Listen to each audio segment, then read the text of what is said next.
मित्रांनो, पवित्र पोर्टल 2025 मध्ये स्वप्रमाणपत्र पूर्ण करण्यासाठी डोमेसियल सर्टिफिकेट अपलोड करावे लागते. डोमेसियल सर्टिफिकेट कसे अपलोड करायचे ते बघूया. Category and other reservation detail या विंडोमध्ये कॅटेगरी डिटेल या खाली are you domicile of Maharashtra दिलेलं आहे. त्या ठिकाणी आपल्याला यस करायचे आहे. त्यानंतर upload domicile certificate of Maharashtra या खाली सर्टिफिकेट नंबर दिलेला आहे. सर्टिफिकेट नंबर खालील बॉक्समध्ये आपल्याला आपला डोमेसियल सर्टिफिकेटवरील सिरियल नंबर किंवा आउटवर्ड नंबर टाकायचा आहे. नंतर सर्टिफिकेट इश्यू डेट यामध्ये आपल्याला आपली डोमेसियल सर्टिफिकेट ज्या तारखेला इश्यू झालेलं आहे ती तारीख ही आपल्या डोमेसियल सर्टिफिकेटच्या डाव्या बाजूला खाली कोपऱ्यामध्ये असेल ती टाकायची आहे.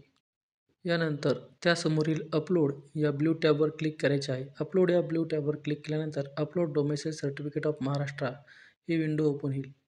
डोमेसियल सर्टिफिकेटसुद्धा आपल्याला JPG किंवा PDF फॉर्मॅटमध्ये व जास्तीत जास्त 500 KB साईज एवढे घ्यायचे आहे. सिलेक्ट डॉक्युमेंट टू अपलोड खालील बॉक्सवर क्लिक करून आपल्याला आपले डोमेसियल सर्टिफिकेट सिस्टीममधून सिलेक्ट करायचे आहे व अपलोड या ब्ल्यू टॅबवर क्लिक करून आपलं सर्टिफिकेट अपलोड करायचं आहे.